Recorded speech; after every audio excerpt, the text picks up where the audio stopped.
Bismillahirrahmanirrahim. Assalamualaikum warahmatullahi wabarakatuh. Waalaikumsalam warahmatullahi wabarakatuh. Selamat siang dan salam sejahtera bagi kita semua. Alhamdulillahirabbil alamin wassalatu wassalamu ala asyrafil anbiya'i wal mursalin wa ala alihi wa sahbihi ajmain amma ba'du. Puji syukur kehadirat Allah Subhanahu wa taala yang senantiasa melimpahkan rahmatnya kepada kita semua sehingga kita dapat berkumpul pada webinar kali ini. Salawat serta salam kita curahkan kepada baginda kita Nabi Muhammad Shallallahu Alaihi Wasallam, sang pemberi syafaat terbaik umat Muslim sepanjang masa. Perkenalkan, nama saya Bilkis. Saya di sini selaku MC mengucapkan selamat datang dan selamat bergabung dalam acara Opening Zero Waste for Future dan webinar bersama Cak Oyong, inisiator Zero Waste Jember dan founder Sobung Sarka. Perkenankan saya untuk menyampaikan perihal Zero Waste for Future atau biasa disebut ZWF 2022. Sebelumnya, saya ingin menyapa para hadirin terlebih dahulu. Yang kami hormati, Bu Zakia Ariana Pramesti, selaku Kepala Sekolah SMA Masa Depan, yang terhormat Bapak Nurul Hidayah atau akrab dipanggil Cak Oyong, selaku pembicara pada acara webinar kali ini, yaitu webinar Minimize Waste for Future. Yang terhormat Hania Amalia Ridho, selaku Ketua Tim Zero Waste Masa Depan, beserta Tim Zero Waste Masa Depan atau ZWMD yang telah menyelenggarakan acara ini, dan peserta ZWF 2022 yang kami banggakan. Perkenankan saya membacakan susunan acara pada siang hari ini.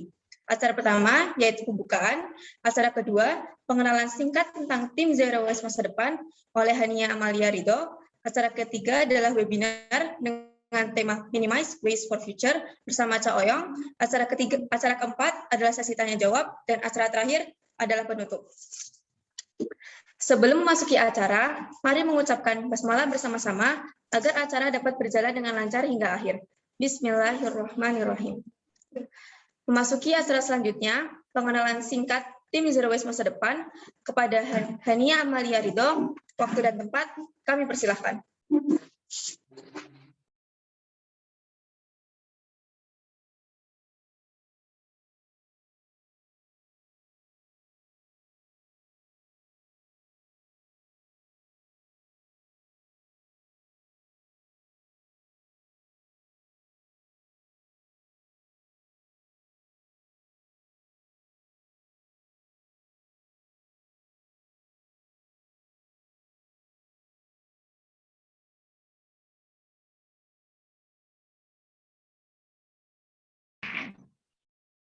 Assalamualaikum warahmatullahi wabarakatuh.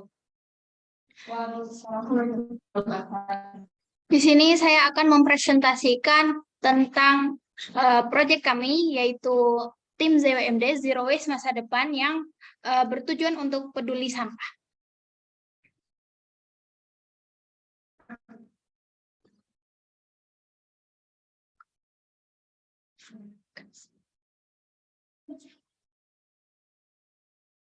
Nah, ini adalah nama-nama teman-teman saya yang dalam satu tim, yaitu yang pertama Alima, dan Kalista, dan Hasna, dan Bilkis, dan saya sendiri, dan Khanta, dan Sofia.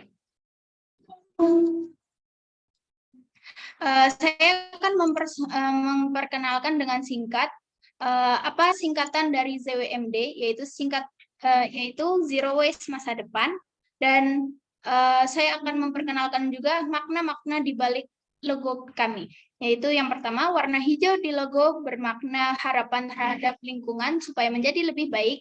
Gambar gurita di logo terinspirasi dari foto fenomena seekor gurita yang oleh plastik. Kami menganggap gurita mewakili makhluk hidup yang ada di ekosistem air.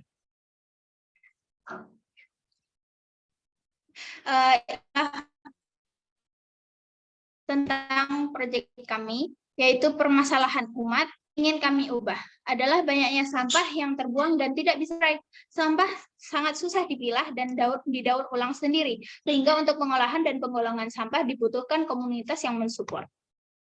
Motivasi kami yaitu ingin menciptakan lingkungan yang bersih, orang-orang terhindar dari penyakit, dan barang-barang yang digunakan orang-orang adalah barang yang reusable. Dan ini adalah beberapa komunitas yang menjadi basic kita dalam menciptakan komunitas, menciptakan tim ZWMD.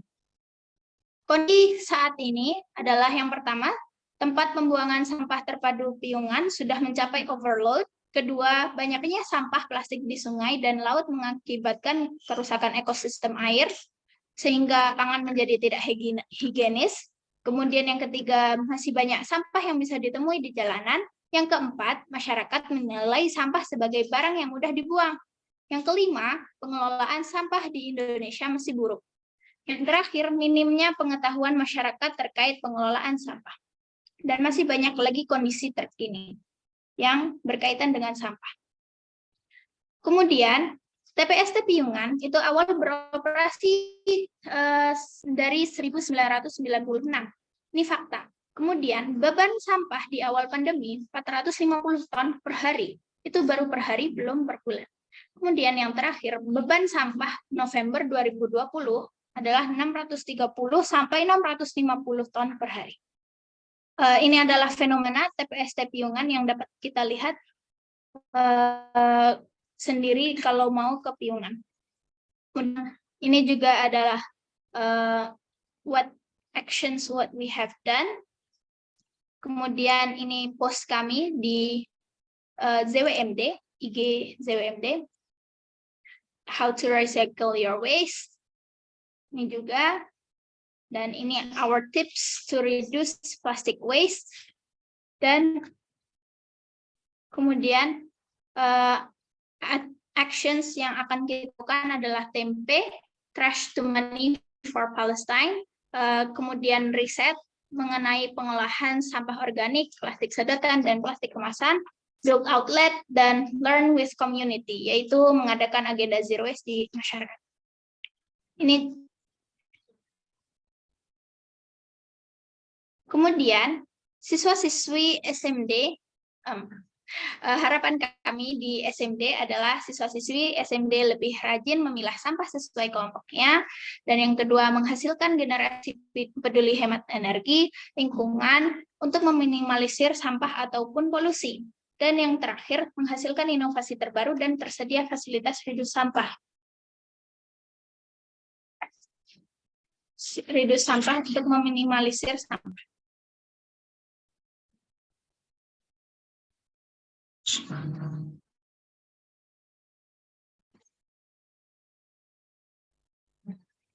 Dan ini yang terakhir adalah slide tentang apa yang menjadi landasan tim kami, yaitu di surat Al-Baqarah ayat 30. Ini berlaku untuk kita semua sebagai seorang khalifah. Kita perlu mengetahui ayat ini, yaitu yang artinya, ingatlah kepada Tuhan ketika Tuhanmu berfirman kepada para malaikat, sesungguhnya aku hendak menjadikan seorang khalifah di muka bumi.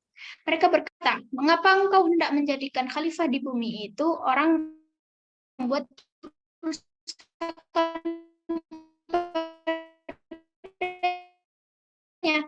dan menumpahkan darah, padahal kami nantiasa dengan memuji engkau dan engkau Tuhan.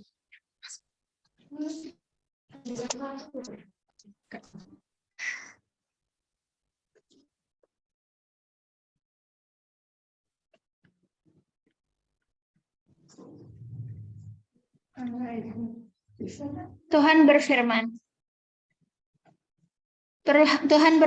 sesungguhnya aku mengetahui apa yang tidak kamu ketahui. Al-Baqarah ayat 30. Terima kasih dari saya sekilas,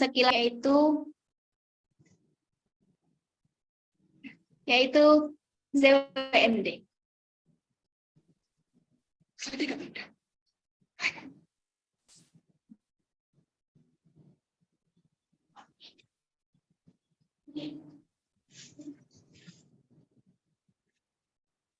Terima kasih dari kami. Panitianya nih kayaknya ini nih. Apa? Kayaknya ya cewek lagi nih kayaknya yang kayak kemarin. Bosok. Sekian dari kami perkenalan singkat. Wassalamualaikum warahmatullahi wabarakatuh.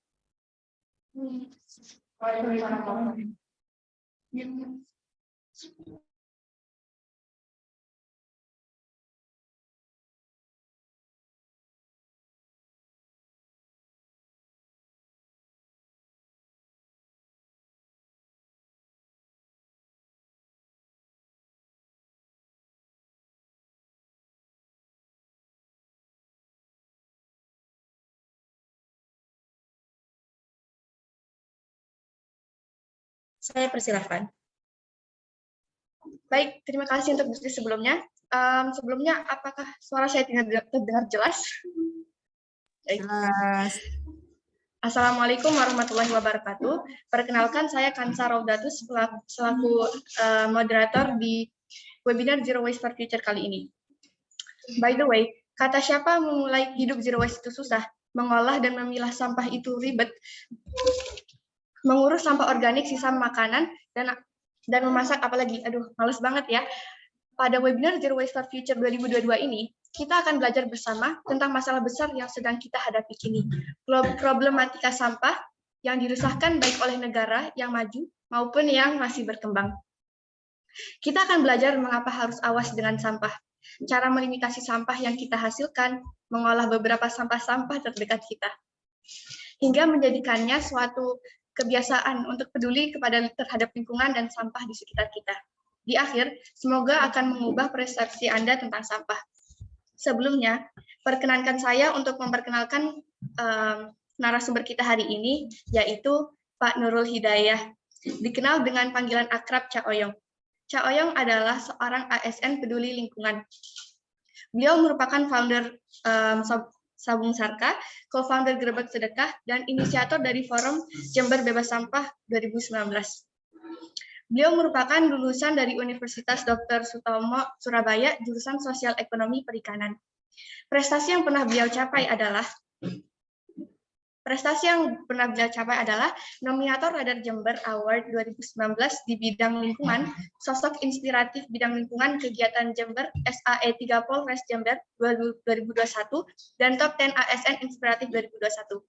Menjadi satu-satunya perwakilan Jember dan Jawa Timur dan satu-satunya inovasi terkait edukasi pengelolaan sampah. Selain itu, Cak Oyong adalah seorang penikmat senja dan aroma tanah basah, juga mencintai kopi, buku, dan street photography.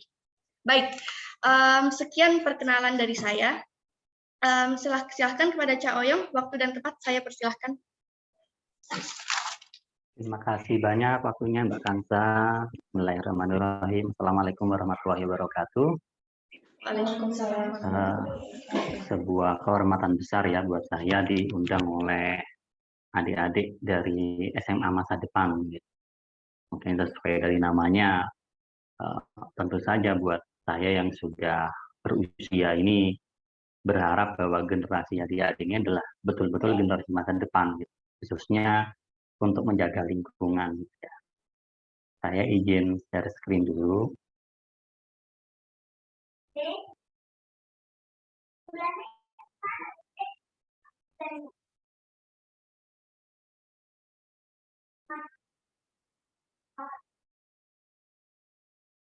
Yang apa ya? Lansia apa ya? Sudah terlihat? Sudah? Lansia. Sudah. Jadinya itu keterangan nomor BPJS-nya jadinya pas itu mau disetorkan sama bagus, kayaknya dipilih dulu terus akhirnya sambil vaksin kita screen. Ya. Oke. Akhirnya dia belum mute ya. 5 kali 26. Jadi materi kita kali ini adalah materi ada apa dengan sampah. Gitu. Kenapa? Karena banyak orang yang sepertinya masih belum paham gitu mungkin ya tentang apa sih sampah itu, apakah dampaknya seperti apa dan lain sebagainya. Karena sebagian besar orang itu masih menganggap sampah itu bukan masalah loh. hanya sebagian kecil saja yang menganggap sampah itu masalah, tapi sebagian besar orang menganggap sampah itu bukan masalah. Tadi sudah diperkenalkan, nama lengkap saya Nurul Hidayah dan biasa dipanggil Cak Uyung. Saya saat ini bekerja di Dinas Lingkungan Hidup Kabupaten Jember sebagai penyuluh lingkungan hidup ahli muda merangkap subkoordinator pengolahan sampah. Pertanyaan besarnya adalah, kenapa sih kita harus peduli terhadap sampah? Faktanya bahwa setiap orang menghasilkan sampah itu kurang lebih rata-rata 0,68 kg per hari. Tapi kalau misalnya kita menggunakan perhitungan dari Permen LHK, saya lupa nomornya, tahun 2022 ini tentang SIPSN, itu bahwa kota dengan jumlah penduduk lebih dari 1 juta jiwa, perhitungan estimasi sampah perharinya adalah 0,7 juta. Gitu ya. Setelah kita sekarang menggunakan perhitungan 0,68 kg per hari rata-rata, maka ditemukan pada tahun 2020 total produksi sampah nasional itu sudah mencapai 67,8 juta ton atau setara dengan 9.040 Candi Borobudur. Jadi kita tahu Candi Borobudur sedemikian besarnya dan ternyata per hari setiap orang yang ada di Indonesia itu menghasilkan sampah jika dikumpulkan per harinya 9.040 Candi Borobudur per hari ya. Itu sangat luar biasa besar dan banyak tentu saja. Fakta yang lain bahwa ternyata komposisi sampah berdasarkan sumbernya itu yang paling banyak adalah yang dihasilkan oleh rumah tangga. Itu jumlahnya 46%, disusul pasar tradisional 22,7% dan fasilitas publik yang lain. Capaian kinerjanya adalah timbulan sampah total itu ada kurang lebih 41.486.976,09 ton per tahun. Dan pengurangan sampah itu baru mencapai 7,5%. Padahal target pada tahun 2026 di Indonesia itu pengurangan sampahnya harus mencapai 30%. Kalau pernah dengar pasti ya yang namanya Indonesia bersih bebas sampah tahun 2026. Nah, maksud Indonesia bersih bebas sampah tahun 2026 itu bukan berarti tidak ada sampah sama sekali. Tetapi ada target yaitu pengurangan sampah 30% dan penanganan sampah 70%. Nah, permasalahannya ketika kita melihat data ini data yang diinput dari kurang lebih 200 kabupaten atau kota di Indonesia. Yaitu pengurangannya baru sampai 7,5%, masih kurang 22,5%, jauh sekali. Padahal kita sekarang sudah di tahun 2022. Penanganan sampahnya lebih miris lagi. Penanganan sampah itu 27,08%.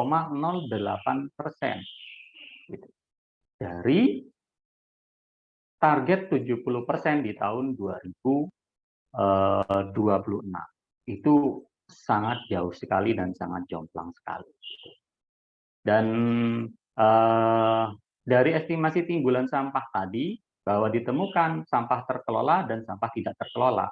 Sampah terkelola itu maksudnya data sampah pengurangan dengan data penanganan sampah. Ketemu 34,57% dan sampah yang tidak terkelola itu ada 65,43%. Sampah yang tidak terkelola itu yang biasa kita temukan di pinggir jalan, di sungai, di tanah kosong, di pantai, dan lain sebagainya. Itu adalah sampah-sampah yang tidak terkelola. Yaitu seperti ini dibuang di sempadan sungai, itu kita pasti masih sering sekali gitu menemukan kondisi-kondisi seperti ini, orang dengan senyamannya aja membuang sampah di pinggir-pinggir sungai atau di jalan raya, gitu. Di pekarangan kosong. Lantas pertanyaan berikutnya adalah, apakah ini menjadi sebuah ancaman atau biasa saja? Gitu. Ancaman atau biasa saja? Mungkin bagi saya, bagi orang-orang yang paham tentang lingkungan, bagi orang yang punya kepedulian terhadap lingkungan, ini adalah ancaman. Permasalahannya adalah faktanya hampir 65% orang di Indonesia itu menganggap itu biasa saja. Gitu ya. Kenapa saya bisa mengambil data 65% orang Indonesia itu menganggap sampah itu biasa saja? Karena kalau kita melihat data di sampah tidak terkelola 65%. Jadi ada 65% kondisi yang sebagian besar orang menganggap biasa saja sih. Karena itu saya di awal menyampaikan bahwa mungkin sampah buat kita itu masalah, tapi buat orang lain belum tentu.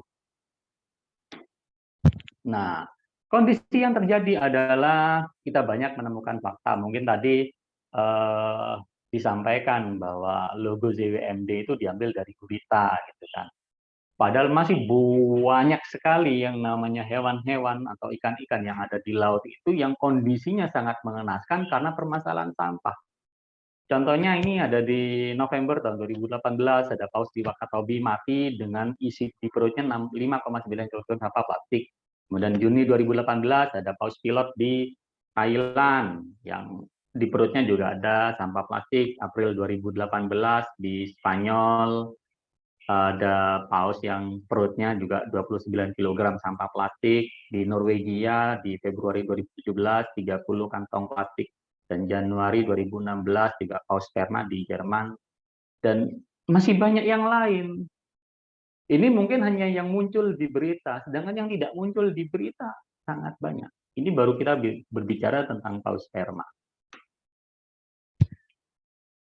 Dan tadi juga sudah disampaikan bahwa sebenarnya di Al-Quran juga sudah banyak sekali peringatan bahwa seperti contohnya di Quran Surat Ar-Rum ayat 41 telah nampak kerusakan di darat dan di laut akibat perbuatan tangan manusia. Jadi memang kondisinya ini masalah di kita, masalah di manusianya. Yang namanya laut penuh dengan sampah itu pada akhirnya membuat orang merasa biasa saja, gitu. Pada akhirnya membuat orang itu merasa biasa saja. Tapi kalau bagi kita yang paham, ini sesuatu hal yang ya mengerikan, sesuatu hal yang begitu ancaman luar biasa. Karena apa yang pernah disampaikan oleh mantan Menteri Kelautan Perikanan, Ibu Susi Pujiastuti, bahwa bisa jadi di Indonesia pada tahun 2030 itu jauh lebih banyak sampah plastik daripada ikan. Nah, saya sendiri, saya baru di Dinas Lingkungan Hidup itu baru per awal tahun ya, awal tahun 2022 ini. Sedangkan mulai 2006 sampai 2021 itu saya berdinas di Dinas Perikanan. Dan saya tahu betul faktanya bahwa semakin tahun yang namanya nelayan itu akan semakin kesusahan atau kesulitan mencari ikan. Dan daerah penangkapan ikan itu bukan semakin dekat dari pantai, tetapi justru semakin jauh. Itu. Permasalahannya apa? Buahnya. Salah satunya pasti sampah plastik. Yang kedua adalah pemanasan global. Pemanasan global dari mana? Dari sampah plastik juga. Masalahnya di sana. Kita berkutat di urusan sampah aja.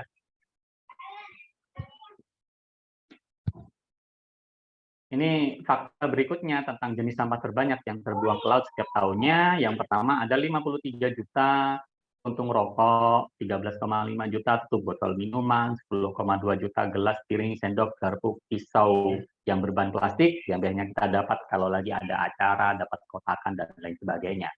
Ada 9,5 juta botol plastik, 6,7 juta kaleng minuman, 6,2 juta sedotan plastik.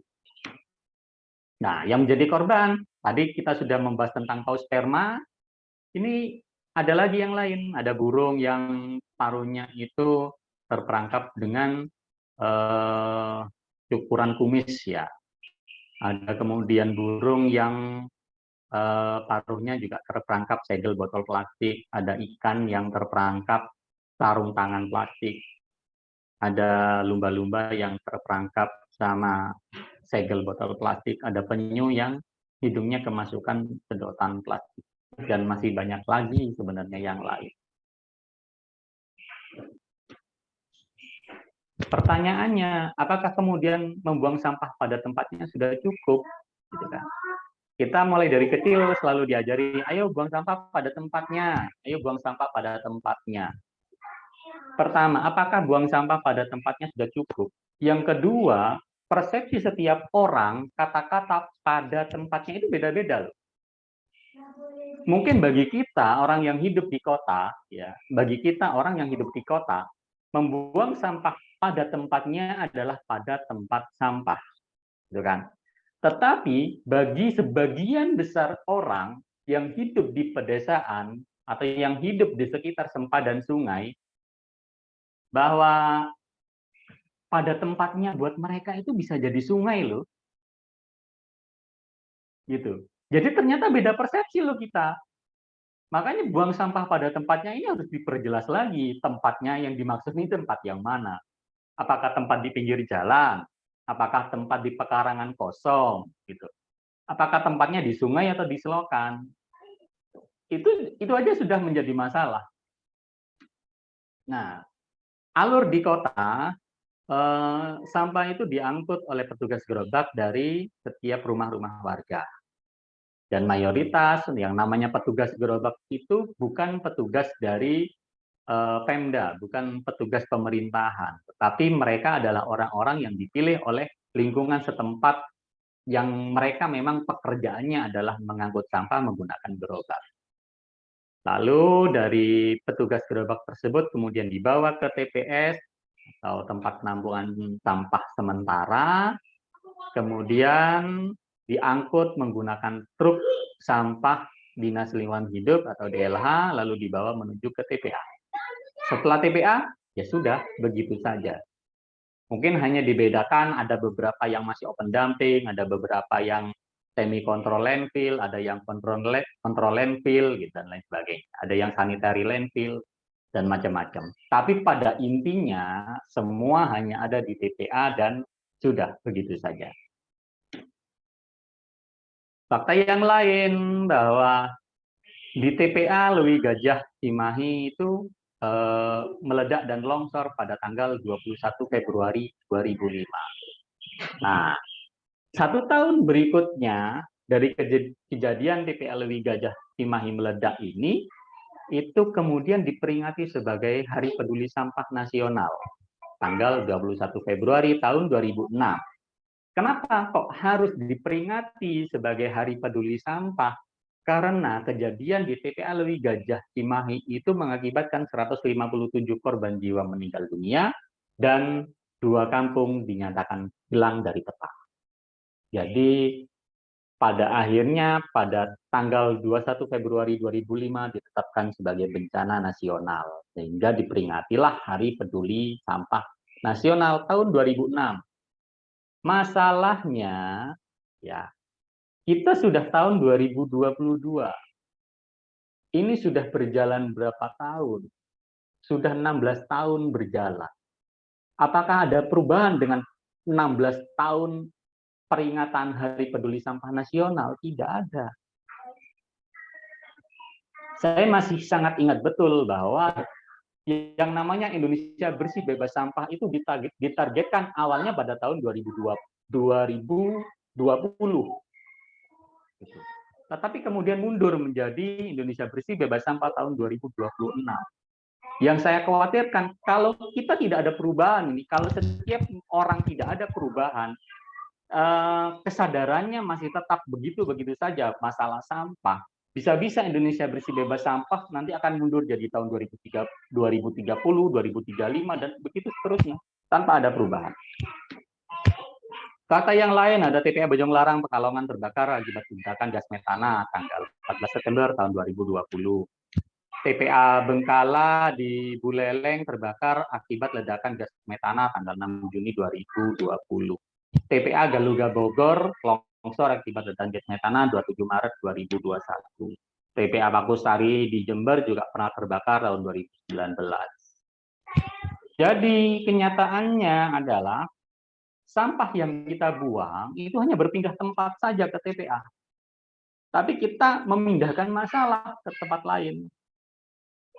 Jadi bukannya kita membuang sampah pada tempatnya itu sudah cukup, tidak. Itu tidak lagi cukup karena tetap saja masih membahayakan lingkungan yang ada di sekitar TPA. Sama halnya dengan yang terjadi di Piungan gitu ya. Di Piungan itu bukan hanya kemarin saja ramai, ya kan?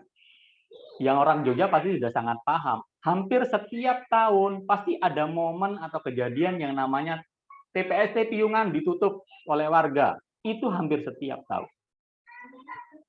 Masalahnya ada di mana? Apakah ada di piungannya atau ada di warganya?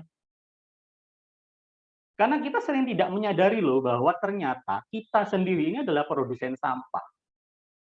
Logikanya, kalau semua orang tidak membuang sampah, maka tidak akan perlu yang namanya TPST piungan atau TPA-TPA yang lain. Faktanya kita tetap butuh. Faktanya kita tetap butuh yang namanya TPS piungan, TPS, TPA, dan lain-lain. Kita tetap butuh. Kenapa? Karena kita masih terus-menerus menghasilkan sampah. Kapan manusia tidak menghasilkan sampah? Kalau sudah mati. Pada akhirnya tersisa diri kita sendirilah yang menjadi sampah. Gitu. Yang paling mengerikan adalah ketika kita, ya, badan kita sudah terurai menjadi tanah, sampah-sampah yang kita hasilkan masih belum selesai terurai. Kenapa? Boleh Siap. bertanya sebentar? Iya. Kenapa bisa jadi ancaman sebesar itu tuh nggak ke-expose ke masyarakat? Kayak misalnya hewan-hewan kayak yang menjadi korban, padahal kita sendiri yang membuat masalahnya. Terus menyebabkan ledakan, maksudnya ya kebakaran, longsor, dan tapi kayak belum tentu semua orang tahu, dan ya mungkin hanya orang-orang tertentu saja yang mencari solusi. Jadi kita hanya kayak cukup melihat itu dari berita dan diam saja. Ya, kan pada akhirnya yang terjadi adalah tidak semua orang sadar dan tidak semua orang peduli akan permasalahan sampah ya. Kenapa kemudian justru yang kejadian TPA meledak, mungkin TPA terbakar, atau hewan yang mati karena makan kantong kresek, itu akan kalah viral dengan apa yang terjadi misalnya di TikTok, atau mungkin yang kemarin tentang Citayam itu, ya, begitu kan pasti kalah gitu loh. Kalah viral, apakah itu beritanya ada? Ada. Pasti ada media yang mengekspos itu, tetapi tetap akan kalah seksi keviralannya dibanding dengan hal-hal yang lain, entah masalah politik, entah masalah anak muda, dan lain-lain. Kenapa? Karena bagi media yang mungkin melihat dari sisi kacamata bisnis, itu bukan sesuatu hal yang sangat menarik untuk diketahui oleh orang lain. Gitu. Masalahnya di sana. Oke. Jadi ada banyak sampah yang punya masa urainya itu lama. Masa urainya lama. Botol plastik itu membutuhkan waktu sekitar 100 tahun buat terurai. Padahal kita sama-sama tahu bahwa kata Rasulullah ya, umur umatku itu 60 sampai 70 tahun. Dan hanya sedikit yang lewat dari itu gitu kan. Artinya sedikit yang lewat dari 70 tahun. Nah, sedangkan kita menghasilkan yang namanya sampah itu tidak hanya 1 buah, 2 buah saja. Bahkan yang namanya styrofoam, pembalut sekali pakai, terus popok sekali pakai, itu beberapa peneliti menyampaikan bahwa itu membutuhkan waktu bahkan hingga kiamat untuk bisa terurai secara alami. Nah, itu saya bilang tadi bahwa ketika kita sudah mati, maka sampah terakhir kita adalah diri kita sendiri. Dan ketika diri kita sudah terurai menjadi tanah, sampah yang kita hasilkan itu belum selesai terurai. Solusinya apa? Solusinya adalah gaya hidup minim sampah. Gaya hidup minim sampah atau zero waste yang kita kenal sebagai zero waste adalah gaya hidup yang mengajak kita untuk, kata kuncinya, bijak menggunakan atau mengonsumsi produk yang tidak memiliki prinsip berkelanjutan. Artinya kita harus bijak ini menggunakan produk yang sekali pakai, bijak menggunakan botol sekali pakai, bijak menggunakan kresek yang dipergunakan sekali pakai, dan lain sebagainya. dan mengupayakan untuk tidak atau minimal mengurangi pengiriman sampah yang kita hasilkan itu ke TPA. Dengan prinsip apa? 3R atau 5R. Atau kalau Bu Deka Wardani menyebutkan itu 3AH. Cegah, pilah, dan olah. Nah, prinsip 3AH, cegah adalah upaya kita untuk mencegah diri menggunakan produk sekali pakai. Maksudnya bagaimana? Ya kalau bisa kita kemana-mana biasa bawa tote bag lah, bawa tas sendirilah. Supaya apa? Supaya kalau kita berbelanja, sudah tidak perlu lagi menerima kantong kresek dari minimart, toko, dan tempat-tempat berbelanja yang lain. Karena kita sudah punya wadah. Yang berikutnya adalah pilah, yaitu upaya kita untuk memilah sampah menjadi beberapa jenis pemilahan. Dan yang terakhir adalah olah. Jadi upaya kita untuk mengolah hasil sampah dari pilahan kita. Supaya apa? Untuk memperpanjang umur konsumsinya. Nah, ini beberapa contoh dari Bu Deka tentang cegah skala rumah tangga. Misalnya beli beras, bawa kantong sak sendiri, menggunakan pembalut ya mesped ya menstrual pad, atau menggunakan lerak sebagai bahan untuk cuci alami, menggunakan wadah sendiri untuk berbelanja snack, menggunakan sapu tangan.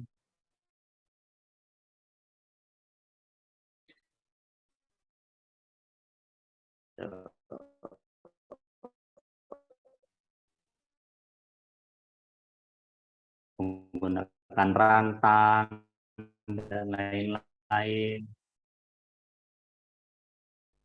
Nah, kemudian untuk pilahnya, cara pilah itu bagaimana sih? Kalau misalnya di skala rumah tangga yang paling sederhana itu saya mencontohkan cukup 3 saja, yaitu yang organik, yang bisa didaur ulang, dan residu.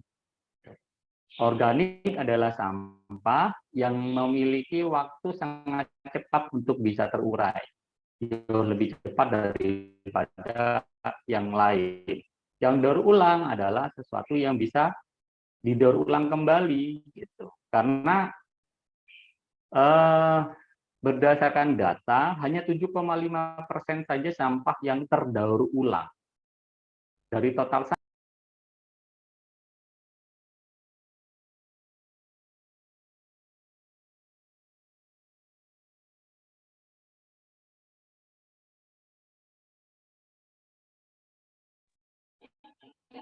Kepental ya?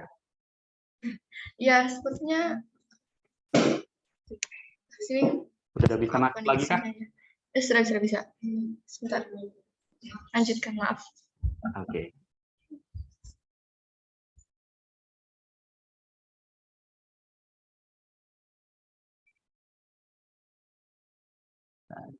Sampai itu. Oke. Jadi ada 3 jenis pemilahan, yang organik, daur ulang, dan residu. Yang organik nanti bisa dikomposkan, yang daur ulang itu karena tadi saya bilang datanya hanya 7,5% saja yang terdaur ulang. Kenapa hanya 7,5%? Karena setiap orang tidak melakukan pemilahan di rumahnya masing-masing. Nah, dan sebisa mungkin hanya residu saja yang masuk. Residu itu kalau misalnya kita sudah melakukan pemilahan organik dan daur ulang, mungkin residunya tidak sampai 10%. Residu itu apa? Seperti masker medis itu residu, puntung rokok residu, popok, pembalut itu masuk residu.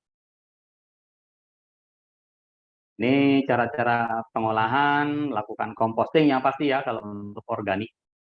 Composting itu ada banyak sekali caranya, mulai dari lazy composter, menggunakan gerabah, menggunakan sak, menggunakan kantong, bisa menggunakan lubang resapan biopori, membuat ekoenzim, pupuk organik cair, dan lain-lain. Yang ini salah satu contoh dari Bu Deka tentang residu. Saya juga melakukannya di rumah. Biasanya kalau masih pelajar gitu ya, itu paling sering ada yang namanya straples ya, straples bekas. Nah, straples bekas kita sering abai loh tentang masalah straples bekas gitu kan. Padahal benda kecil yang bisa jadi tajam itu bisa membahayakan makhluk-makhluk kecil yang lain. Nah, kalau saya di rumah dan di kantor juga memasukkan serepes bekas itu ke dalam wadah sendiri, kemudian dikasih garam supaya korosi. Yang tengah ini EcoBrick. Apakah benar sesederhana itu sih? Iya, tentu saja tidak sederhana, gitu kan? Tidak sederhana. Tetapi memang harus dimulai dari komitmen diri sendiri. Kenapa? Karena kalau kita berpikir bahwa kita di bumi ini tidak hidup sendiri, bahwa kita harus mewariskan bumi ini kepada generasi-generasi berikutnya, maka langkah-langkah kecil itu adalah sebuah kebaikan, gitu. Maka tidak ada kebaikan yang sia-sia. Itu mungkin dari saya. Ini adalah media sosial saya, Instagram, ada YouTube, ada channel saya Cak Uyung, ada Facebook dan lain-lain. Sekian dari saya, terima kasih. Assalamualaikum warahmatullahi wabarakatuh. Waalaikumsalam warahmatullahi wabarakatuh. Terima kasih kepada Cak Oyong untuk pemaparan yang sangat menarik tentang sampah. Kita jadi tahu bahwa perubahan yang tampaknya kecil kita lakukan ternyata akan berkontribusi besar untuk mengurangi penggunaan sampah. Atau malahan suatu hal yang kecil seperti step tadi itu sebenarnya berpengaruh sangat gede buat bahayanya lingkungan ini. Kini kita telah memasuki sesi Q&A, tanya jawab. Bagi Bapak, Ibu, Mas, dan teman-teman sekalian yang punya pertanyaan yang menjanggal atau hanya ingin sekedar berkomentar, boleh banget nih buka mic dan melontarkan pertanyaan. Sebelum bertanya, mungkin boleh memperkenalkan diri, seperti mungkin namanya, alamat, nomor, maksudnya, ya, silakan ingin bertanya. Sepertinya ini ada satu di chat, saya akan membacakannya. Dari Kak Satrio dari Bontang. Dengan permasalahan sampah yang menggunung seperti ini, menurut Bapak apa kiranya berakar dari pemandangan antroposentris, paradigma kapitalis, dan juga budaya overconsumption itu sendiri? Karena jika kita hanya berfokus untuk mengurusi sampah, pengelolaan, dan lain-lainnya, tapi tidak mengubah pikiran hati dan budaya si pembuat sampah, ya manusia dan lain-lainnya, sampai sejati akan tetap diproduksi terus secara massal bersamaan dan semakin tingginya tingkat konsumsi manusia.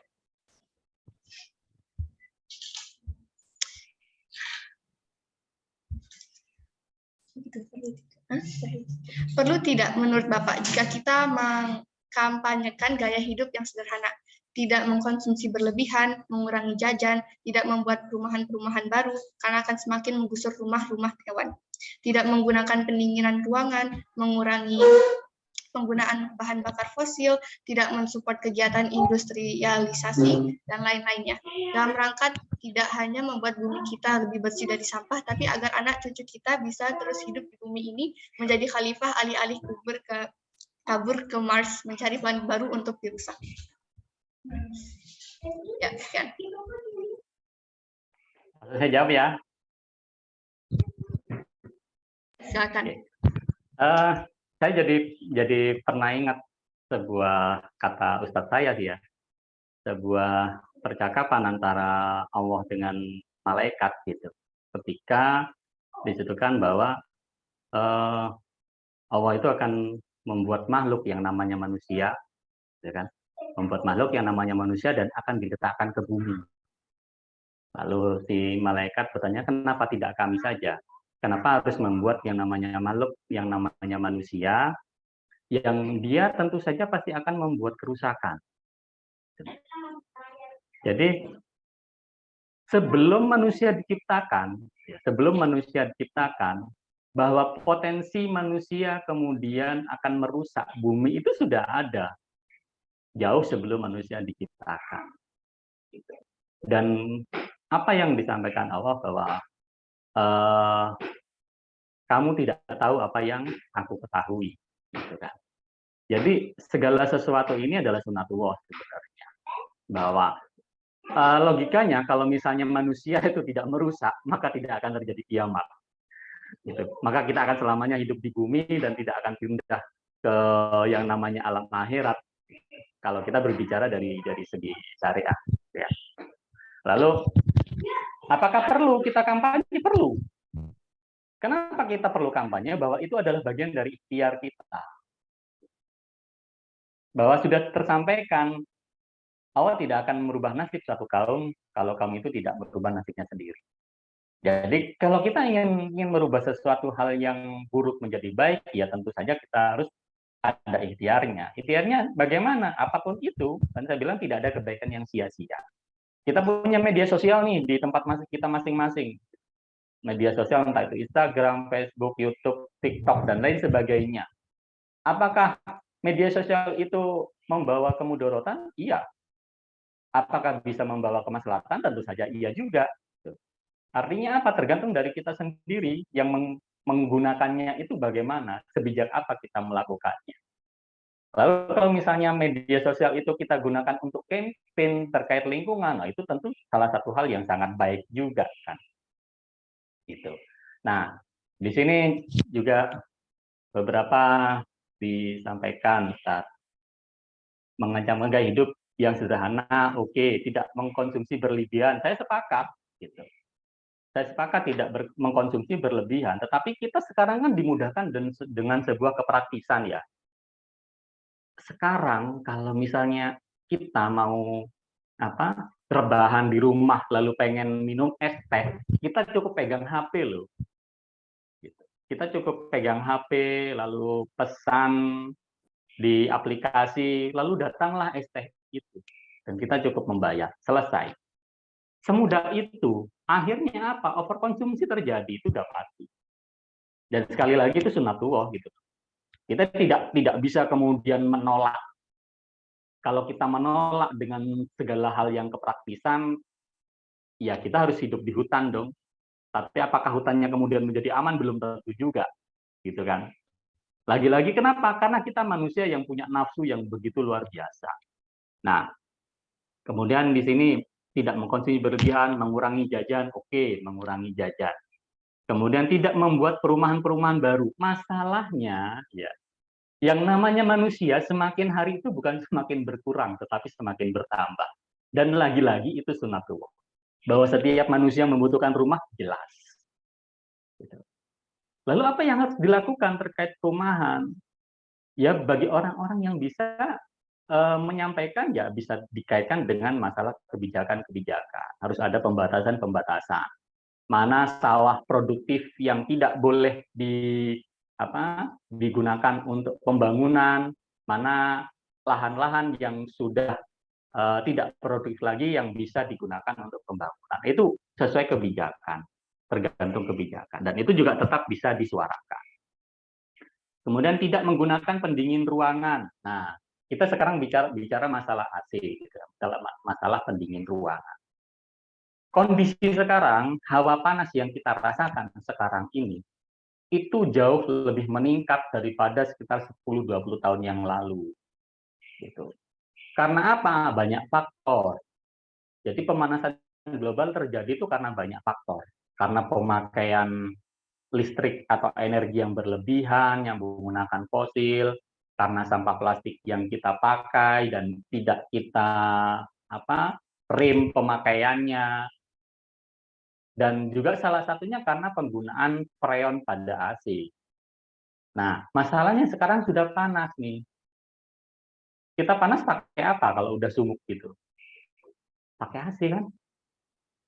Kalau kita tidak pakai AC, ya panasnya luar biasa. Apalagi kalau untuk bayi-bayi gitu yang tidak mampu. Salah satu cara penanggulangannya apa? Ya bukan kemudian menghentikan gitu ya, tetapi mulailah kita menanam. Jadi kampanye-kampanye menanam juga harus perlu digerakkan daripada sekedar kampanye-kampanye penolakan. Kemudian mengurangi penggunaan bahan bakar fosil, berarti kita harus pakai sepeda pancal kemana-mana gitu kan. Apakah harus seperti itu? Ya tidak juga. Artinya apa ya? Kata-katanya kita harus bijak sih, bijak menggunakan di mana itu kebutuhan, di mana itu keinginan, dan lain sebagainya sih, gitu. Pada intinya kita harus kampanye, ya sepakat. kita harus kampanye. Kampanyelah di mana kalian mampu dan menguasai, bersuaralah, karena itu adalah bagian dari ikhtiar kita sebagai manusia, sebagai khalifah di muka bumi. Gitu.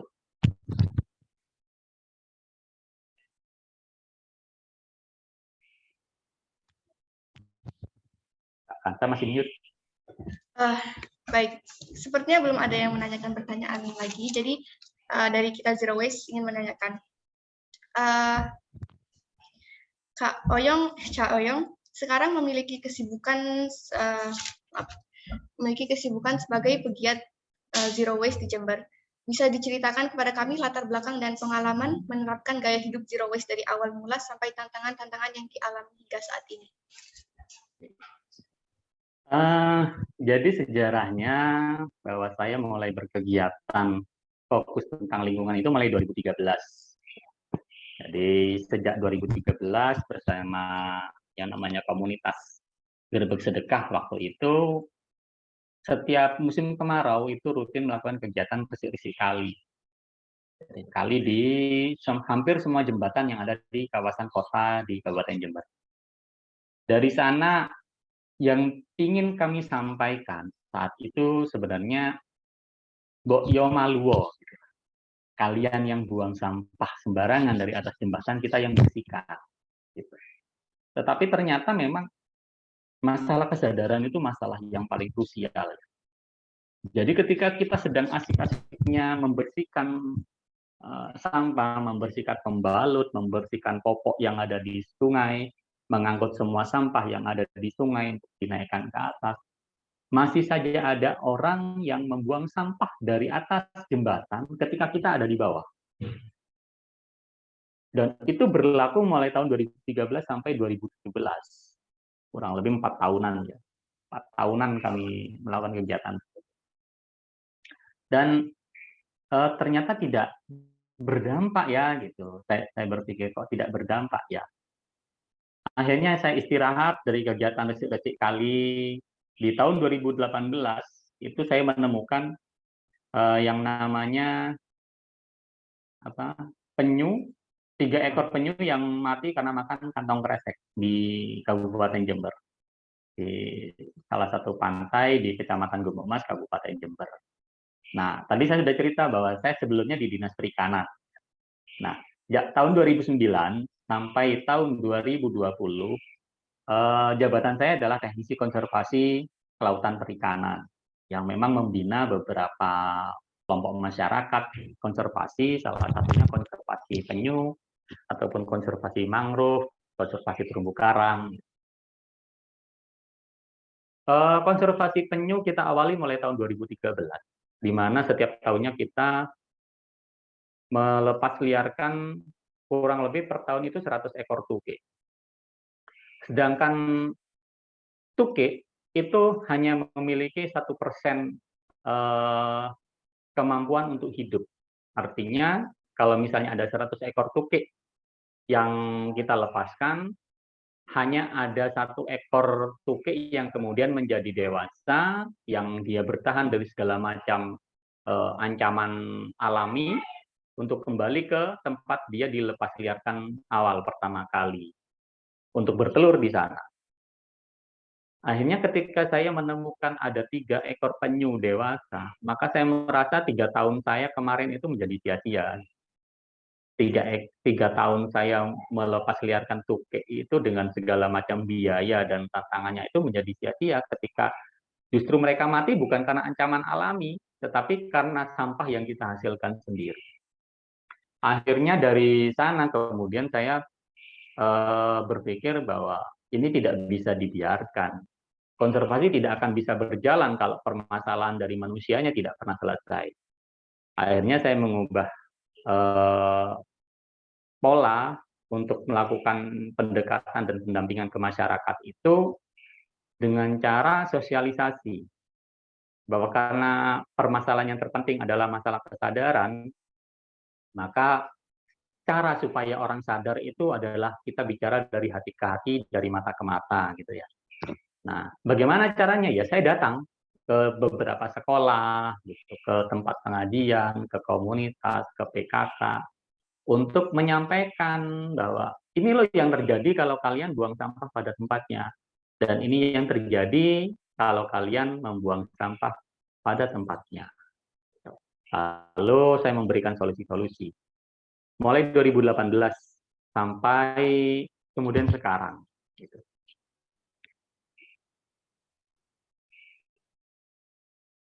Baik, sepertinya ada pertanyaan dari Bilkis, siswa SMA Masa Depan.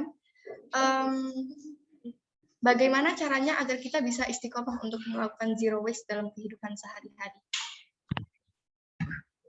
Istiqomahnya adalah kita harus menemukan alasan atau komitmen diri yang terkuat ya. Kalau saya komitmen terkuat atau alasan terkuatnya itu ya tadi yang saya sampaikan bahwa sejak 2013 saya melakukan konservasi penyu, kemudian ada 3 ekor penyu ternyata yang mati gara-gara kantong kresek. Itu buat saya merupakan sebuah pukulan sih. Jadi mulai saya bersih-bersih sungai 2013 sampai 2017, tapi ternyata masih ada 3 ekor penyu yang saya ketahui mati gara-gara makan kantong kresek. Itu rasanya seperti satu hal yang tidak mengenakan. Gitu. Nah itu menjadi titik balik saya untuk kemudian saya harus menemukan satu langkah apa yang harus saya lakukan gitu. Dan ternyata zero waste itu adalah jawabannya. Karena sekeras apapun kita melakukan pengolahan sampah, kalau tidak ada upaya pencegahan, maka itu akan jauh lebih capek. Nah, kata Bu Deka, utamakan cegah karena lilah dan olah. Karena ilah dan olah itu menjadi lelah. Gitu. Kan banyak orang yang menghasilkan sampah di kehidupan. Jika semua orang menghasilkan sampah dan hanya kita sendiri yang berusaha mengurangi, apakah akan ada dampaknya? Saya sekali lagi berpikir bahwa tidak ada kebaikan yang sia-sia. Jadi kenapa kita harus memusingkan orang lain padahal kita sendiri juga menghasilkan sampah? Jadi kalau misalnya kita masih ikut campur orang lain yang tidak peduli dengan sampah, gitu ya, yang tidak mau mengelola sampah, yang tidak mau memilah sampah, ya biarkan saja. Lakukan apa yang bisa kita lakukan. Gitu. Kenapa? Karena sekali lagi kita semua ini penghasil sampah loh, kita adalah produsen sampah. Jadi saya selalu mengajarkan kepada setiap orang berfokuslah pada diri sendiri, bagaimana cara mengolah sampah secara mandiri, punya kita sendiri, jangan mikirkan punya orang lain. Dan nanti pada akhirnya, ketika apa yang sudah saya lakukan sejak 2018 itu, yang awal orang bilang saya gila, saya tidak ada kerjaan gitu ya, karena mau ngurusi sampah. Padahal sudah PNS gitu, itunya sudah PNS, sudah punya gaji tetap, sudah nyaman kehidupannya, tapi kok masih mau aja ngurusi sampah. Gitu. Itu buat orang mungkin aneh gitu. Tetapi justru rasa penasaran setiap orang itu akan menjadi sebuah senjata buat saya untuk mengajarkan kepada mereka. Gitu. Mengajarkan kenapa kita harus mengelola sampah. Nah, untuk saling kayak mengajak untuk tetap zero waste agar lingkungan terjaga dengan baik, kan kita pasti harus kayak saling ngomong hati ke hati ya agar mereka ya melakukannya. Tips-tips yang Cak Oyong lakukan untuk mengajak orang-orang sekitar ikut serta dalam program Zero Waste itu gimana? Kata kuncinya jangan pernah mengajak. Jangan pernah mengajak orang lain. Kenapa? Karena dengan kita berusaha mengajak orang lain, sama artinya dengan kita menggurui orang lain. Dan setiap orang itu tidak akan pernah mau digurui. Tidak akan pernah suka digurui, siapapun itu. Caranya bagaimana? Caranya balik lagi ke diri sendiri. Jadi praktekkan segala sesuatu yang sudah diajarkan tentang bagaimana mencegah, bagaimana memilah, bagaimana mengolah, itu untuk diri sendiri. Pada akhirnya, orang-orang itu akan menemukan hidayahnya sendiri ya. Menemukan hidayahnya sendiri, entah lewat kita, entah lewat orang lain, entah lewat tulisan yang kita sampaikan, entah lewat media sosial, entah lewat postingan, dan lain sebagainya. Jadi sekali lagi berfokus pada diri sendiri. Ketika ada sebuah momen di mana orang penasaran dengan apa yang kita lakukan, lalu bertanya, maka di saat itulah kita mengajarkan mereka. Karena saat itulah orang tersebut membutuhkan sebuah pengajaran. Gitu.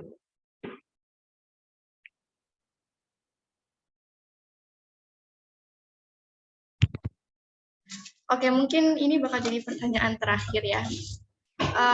Bagaimana cara tetap zero waste saat sedang dalam perjalanan, lagi traveling atau mudik? Ada banyak cara kalau kita sedang melakukan perjalanan untuk berzero waste. Yang pasti misal kalau kita sekarang lagi masih tetap harus menjaga prokes misalnya, ya kita bawa masker jangan pakai masker medis, tapi masker kain yang masih bisa kita cuci. Kemudian bawa bekal dengan membawa tumbler yang berisi air supaya kita tidak jajan air mineral di jalan. Bawa bekal makanan dari rumah supaya kita tidak jajan juga di jalan. Terus bisa juga kalau misalnya yang namanya manusia ya pasti ada kepengennya, pasti ada tiba-tiba kepengen snack, kepengen ini dan kepengen itu. Upayakan bahwa sampah yang dihasilkan dari ketika kita mengkonsumsi tersebut kita amankan. Kita amankan untuk ya kalau misal bisa dibawa pulang kita bawa pulang, kalau misalnya tidak bisa dibawa pulang maka ya itu adalah residu dari sisa konsumsi yang sudah kita hasilkan. Oh, ternyata seperti ada yang menanya lagi. Faris, dia dari Sleman ya. Selama ini kami sudah mencoba memilah sampah basah yang kami buang ke sawah, kandang ayam, sampah plastik, kaleng yang masih bisa diambil, pemulung dan sampah plastik, kertas dan yang kami bakar. Apakah membakar sampah itu sudah tepat? Saya pernah membaca artikel sampah bisa dijadikan bahan bakar. Apa itu juga bisa jadi solusi untuk penanganan sampah? Membakar sampah adalah bisa dibilang melanggar aturan. Ya, ada di Undang-Undang Nomor 18 Tahun 2008 tentang pengolahan sampah. Kenapa itu dilarang? Karena dengan membakar sampah maka itu bisa menghasilkan polusi. Plastik ketika dibakar dia melepaskan yang namanya kandungan dioksin, yang itu adalah karsinogenik. Nah, ketika itu kandungan itu terlepas dari plastik pada saat proses pembakaran, maka itu bisa mengkontaminasi air, bisa mengkontaminasi makanan. Dan kemudian kalau sudah terkontaminasi air dan makanan yang kemudian kita konsumsi, maka kandungan tersebut akan masuk ke dalam sistem saluran pencernaan kita dan itu akan mengganggu. Itu yang bikin berbahaya. Selain juga bisa menyebabkan ISPA. Gitu. Tidak sedikit orang yang ISPA gara-gara pembakaran sampah. Jadi sebisa mungkin tidak dibakar, tetapi ya kalau misalnya kita memang masih menghasilkan residu, buanglah pada tempat sampah ya, sehingga sampah residu itu sampai ke TPA.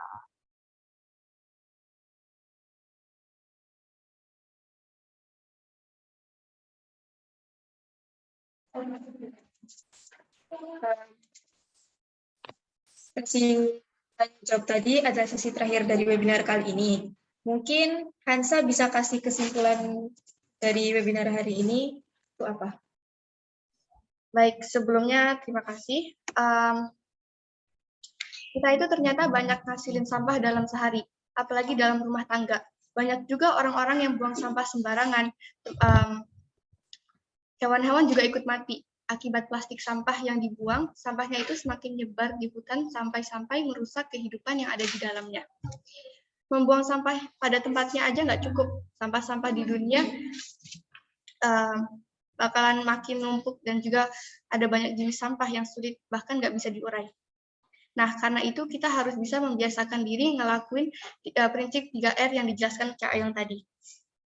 Kita juga bisa bikin eksperimen kayak eco-brick dan lain-lain kalau mau ngurangin produksi sampah. Tentu cara itu nggak sederhana, nggak mudah, tapi kita jadi berkontribusi baik dalam memperbaiki lingkungan.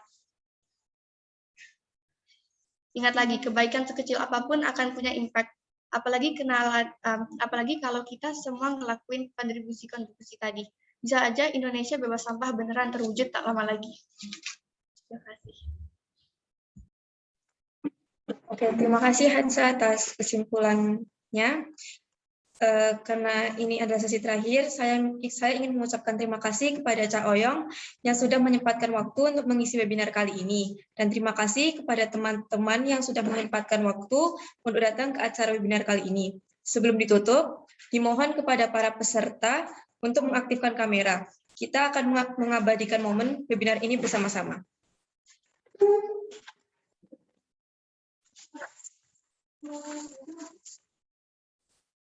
Saya nggak ada yang menyalain tahu.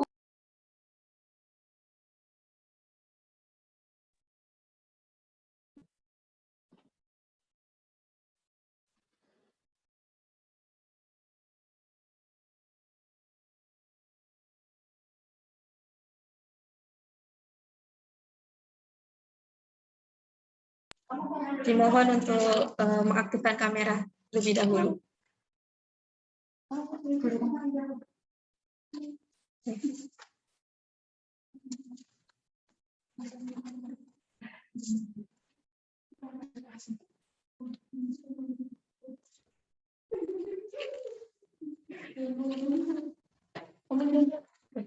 Satu, dua, tiga.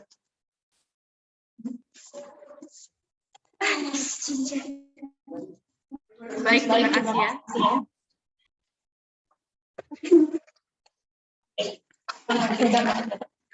Demikianlah acara webinar kali ini telah tuntas kita laksanakan. Mari mengucapkan hamdalah bersama-sama. Saya Bilqis sebagai MC. Dan saya Kansas selaku moderator. Mewakili panitia, mohon maaf apabila ada salah kata yang kurang berkenan. Selebihnya, kami ucapkan terima kasih. Akhirul kalam. Wassalamualaikum warahmatullahi wabarakatuh. Waalaikumsalam. Assalamualaikum warahmatullahi wabarakatuh. Kami izin ya. Terima kasih banyak semuanya. Assalamualaikum warahmatullahi wabarakatuh. Waalaikumsalam.